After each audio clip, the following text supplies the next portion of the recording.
Thank you, Mr. Chairman. Mr. Secretary and Admiral, thank you both for being here. I share the respect that you've heard many members mention, but that respect can't serve as a shield to prevent me from doing my job and just expressing my frustration with what I perceive as a lack of transparency in this process.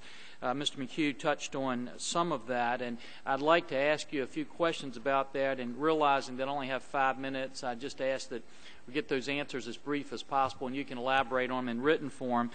Several members of this committee have sent you a letter dated May 5th asking you about some of those situations, including the non-disclosure requirement that you had, and also the in-serve requirements for our in-serve inspections, and classifying those. So far, we have not had a response on that, but as to this non-disclosure agreement, you heard Congressman McHugh mention that some people called it a gag order. The people that called it a gag order are many of the people that had to sign it. Can you tell us today how many people were forced to sign this particular agreement? I don't know exactly. I would expect probably several hundred. Could you get that number to us when you get a chance to verify about how many it was? The second thing is, in this document, it says that they could not divulge it to any individual not authorized to receive the information. How did they know which individuals were authorized to receive information? It would have been within the Department of Defense. But I mean, well, was that ever disseminated in any form so that they knew who they could talk to and who they couldn't? Well, the question, I must say, of the people that signed it, that question never came to me. Of those individuals, you've communicated, at least we got an email, I got one at 7:14 this morning saying that they could now talk about some of these budget issues. How has that information been disseminated to the people that have signed this document? I announced it at my staff meeting on Monday. You announced it at your staff meeting, but as to the individuals that signed it, have they been sent anything indicating that that's the policy? Not yet, no, sir. And the other thing is, it talks about anything, it also mentioned any supplemental budget requests. Many of the things that weren't included in the budget could have also been included in a supplemental later this year. How will you differentiate what they can talk about and what they can't? As far as I'm concerned, sir, the non-disclosure process is over. And Mr. Secretary, the only thing I will tell you is it's very, very difficult when you talk about them coming in here and speaking their mind now for us to expect that we're going to have a hearing where they walk in here as a uniformed member of our military and really say that they disagree with something that's in this this budget. But suffice that to say, also on the budget...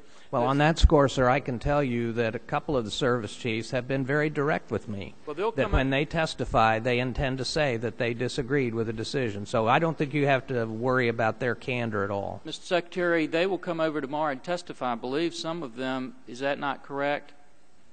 I think some of them are scheduled for testimony. I don't know. But yet they'll come without having the unfunded list that will be available for them when they give their testimony. I think that's going to be the case. You might look into it, but in the little bit of time that I've got, also it's my understanding that the statute requires that we have a 30-year shipbuilding plan that's certified by you when the budget comes over. Have you submitted that plan, and have you certified that this budget will comply and with that plan? I don't think so. Are you going to be doing that? I'm the Admiral. Well, that's a fit-up issue, Mr. Forbes, and for this budget with a new administration, typically we don't do that. And it will come in the 11 budget. And I would say we can rely reasonably well on the 30-year shipbuilding plan that's been submitted before. And Admiral, my time is going out, but let me just say this. The reason that's in there is because you have to certify that the budget will meet the shipbuilding plan, and if not, what the risks are. We're not getting that information, and I just follow up with the fact that now we've had classification of these in-serve inspections. It is very important for us to know the status of our repair and maintenance budgets, because last year this committee put $120 million in for ship repair and maintenance that was killed in the Senate.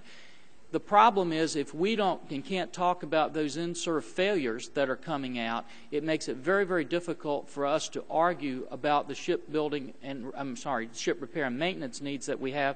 And if we don't have this certification, it gives us some concern as to whether or not the budget that we have is actually going to meet that shipbuilding plan. So I just ask you to take a look at that. I come back to what Congressman McHugh said. It's not so much your analysis, my time is out, but it's just the fact of the lack of transparency to help us conclude that analysis was correct.